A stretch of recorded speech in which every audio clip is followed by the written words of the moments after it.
नमस्कार, मैं हूं अमित श्रीवास्तव। आप देख रहे हैं एमपी रिपोर्ट न्यूज़। बढ़ते हैं अगली खबरों की ओर। 25 क्वार्टर अवैध शराब के साथ युवक को चंदौरा चौकी पुलिस ने किया गिरफ्तार। अजयगढ़ अवैध शराब के खिलाफ अजयगढ़ पुलिस व चौकी प्रभारी के द्वारा निरंतर कार्यवाही की जा रही है। इसी के तहत चौकी प्रभारी अनिल सिंह राजपूत के निर्देशन में मुखबिर की सूचना पर चंदौरा नहर के पास 35 वर्षीय युवक को 25 क्वार्टर शराब के साथ गिरफ्तार किया। पकड़ी गई शराब के कागज मांगने पर कोई वैध कागज उपलब्ध नहीं हुए। पकड़ी गई शराब की कीमत लगभग 2500 रुपए बताई गई है। उक्त कार्यवाही में चौकी प्रभारी अनिल सिंह राजपूत, आरक्षक ब्रजेश सिंह की महत्वपूर्ण भूमिका बताई जा रही है।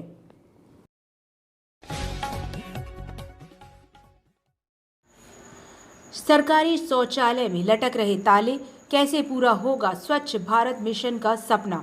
स्वच्छता अभियान के प्रधानमंत्री नरेंद्र मोदी स्वच्छता अभियान के तहत योजना करोड़ों रुपए की राशि खर्च कर स्वच्छ भारत बनाने में लगे हुए हैं। पन्ना जिले के जनपद पंचायत अजयगढ़ में शौचालय नहीं किया गया चालू, जिससे वहां के ग्रामीणों को काफ़ी परेशानी का सामना करना पड़ रहा है। इसकी जांच की जाए तो स्वच्छ भारत मिशन के तहत बनाए गए शौचालय की सूची देखी जाए तो कई घोटाले सामने आ सकते हैं।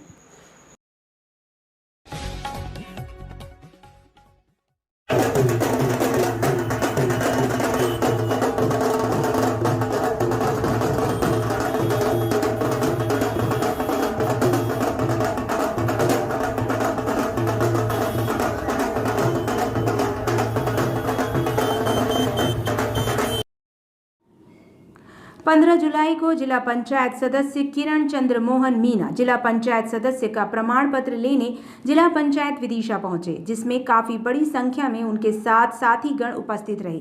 जिला पंचायत सदस्य चंद्र मोहन मीना ने कहा, हजारों की संख्या में हमारे साथीगण उपस्थित नहीं हो पाए। उन सभी से मैं क्षमा चाहता हूं, क्योंकि हम अपने बहुत से साथियों को बुला नहीं पाए, क्योंकि कल रात को भी बहुत बारिश हुई और आज भी बहुत ज़्यादा बारिश हुई, जिसके कारण यह कार्यक्रम छोटे रूप में रखना पड़ा। फिर भी बहुत बड़ी संख्या में आप लोग आए, उसके लिए बहुत बहुत धन्यवाद।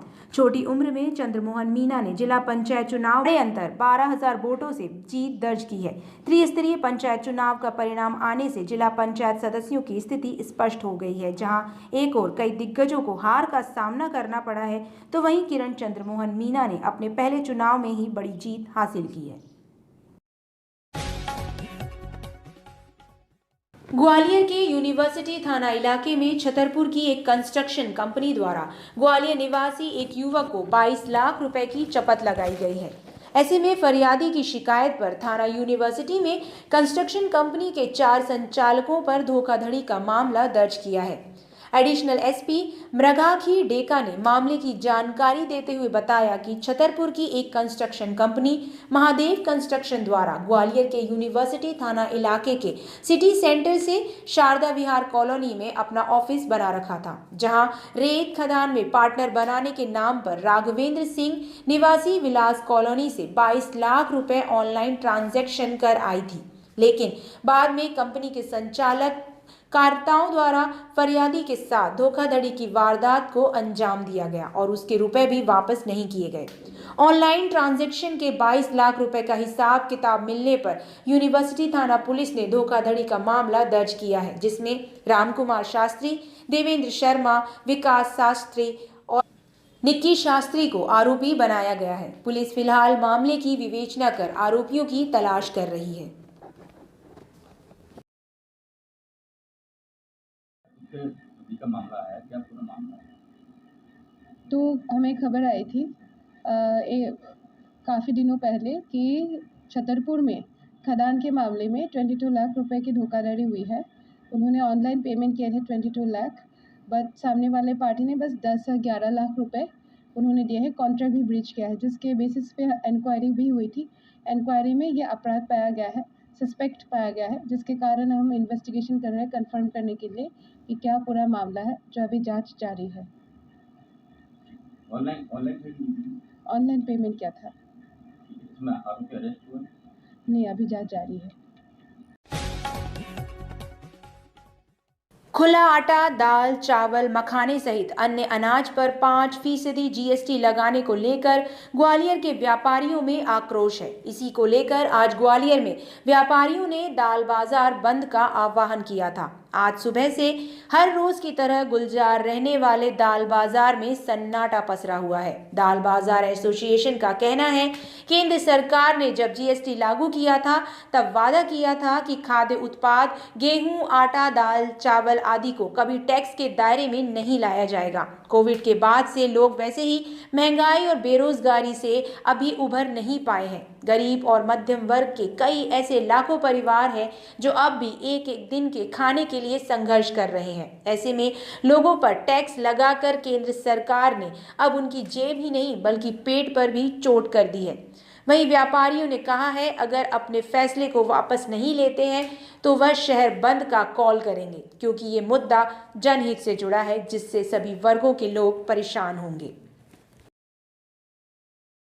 मनी जी, आपको दाल बाजार बंद करना है, क्या उद्देश्य है? केंद्र सरकार द्वारा जो 18 जुलाई से आवश्यक वस्तुओं पर जैसे गेहूं है, आटा है, मैदा है, दाल है, चावल है, जो आवश्यक वस्तुएं हैं इन पर 5% जीएसटी लगा दिया गया है, जिससे आम आदमी को 5% जीएसटी के द्वारा ये माल बहुत महंगी दरों पर खरीदना पड़ेगा। इसके विरोध में हम लोगों ने दाल बाजार आज बंद रखा है कि जीएसटी वापस ले सरकार। जबकि जीएसटी लागू होने के पहले कहा गया था कि ये चीज़ें जीएसटी दूर रखी जाएंगी, फिर भी क्यों? केंद्र सरकार ने जब जीएसटी लागू की थी तब ये कहा था कि जो किसान का गल्ला है, किसान का खाद्य पदार्थ है, उस पर हम जीएसटी नहीं लगाएंगे, पर उन्होंने अपनी वायदा खिलाफी करते हुए इन चीज़ों पर भी जीएसटी लगाई है, जिससे महंगाई इधर बढ़ेगी। और मैं तो ये कहना चाहता हूँ, ये लड़ाई हमारी नहीं है, ये लड़ाई पूरी जनता की लड़ रहे हैं हम लोग, क्योंकि महंगाई उनके ऊपर जाएगी, महंगाई का श्रेय उनको होगा। हम लोग सिर्फ उनकी लड़ाई लड़ रहे हैं और केंद्र सरकार से मांग करते हैं कि ये जीएसटी इन वस्तुओं से हटा ली जाए। महिला ने कराया अप्राकृतिक का मामला दर्ज। ग्वालियर खबर। पति से अनबन के चलते अलग रह रही महिला ने उस पर अप्राकृतिक करने का आरोप लगाया। खास बात यह है कि आरोपी विशाल यादव छात्र छात्राओं को बढ़ाकर उन्हें जीवन में आगे बढ़ने की शिक्षा देता है, लेकिन उसके खुद के कर्म सुनकर किसी का भी दिमाग ठनक सकता है। उसने इसी साल जनवरी से लेकर 30 जून तक अपनी पत्नी के साथ लगातार अप्राकृतिक कृत्य किया। पत्नी के विरोध करने पर उसने जान से मारने की धमकी दी। आखिरकार परेशान होकर पत्नी अपने मायके चली गई और उसने अपने परिवार को विशाल और उसके कृत्य के बारे में बताया। मायके वाले विशाल तेजस व्यवहार से हतप्रभ रह गए। उन्होंने अपनी बेटी के साथ कोतवाली थाने पहुंचकर विशाल यादव के खिलाफ प्रताड़ना और अप्राकृतिक मैथुन का मामला दर्ज कराया। फिलहाल आरोपी फरार है। पुलिस ने आरोपी की तलाश शुरू कर दी है। एक पत्नी के द्वारा अपने पति के खिलाफ रिपोर्ट की गई है और वह पति से अलग रह रही थी, बच्चे पति के पास रह रहे हैं। प्रकरण दर्ज कर विवेचना की जाए। अभी विवेचना के बाद जैसी स्थिति होगी कार्रवाई की जाएगी।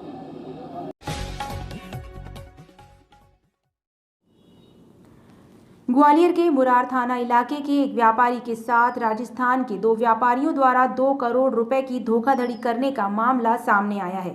पुलिस ने फरियादी व्यापारी की शिकायत पर मामला दर्ज करते हुए आरोपियों की तलाश शुरू कर दी है। Additional SP crime Rajesh Dandautiya ने मामले की जानकारी देते हुए बताया कि मुरार के गेरू बंगला में रहने वाले फरियादी अखिलेश मृदुल का व्यापार को लेकर राजस्थान के महेंद्र सिंह और राज पुरोहित से लेन देन का काम था। इस बीच आरोपियों द्वारा अखिलेश मृदुल को व्यापार में 2 गुना मुनाफा देने के नाम पर 14 जुलाई 2017 से 5 मार्च 2020 तक अलग अलग टुकड़ों में 2 करोड़ रुपए लिए गए, लेकिन बाद में आरोपियों की नीयत बदली तो उन्होंने मुरार के फरियादी व्यापारी से संबंध तोड़ते हुए उनसे बातचीत भी बंद कर दी। इस बीच व्यापारी ने कई बार आरोपियों से रकम वापसी की मांग की, लेकिन आरोपी पर से कोई संतुष्ट जवाब नहीं दिया।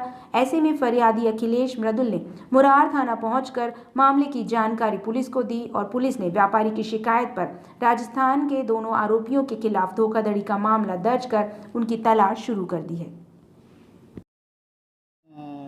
जेपी मुदगल है जो कि मुरार थाना क्षेत्र के हैं, उनके द्वारा एक रिपोर्ट की गई कि उनको जो राजस्थान के जयपुर के एक व्यक्ति थे, जिनके द्वारा के पैसे को बढ़ाने के लिए कि पैसा तुम्हारा हम दुगना कर देंगे, इस आधार पर बढ़ाने के लिए उनके 2 करोड़ रुपए उनके अपने बिजनेस में लगा दिए।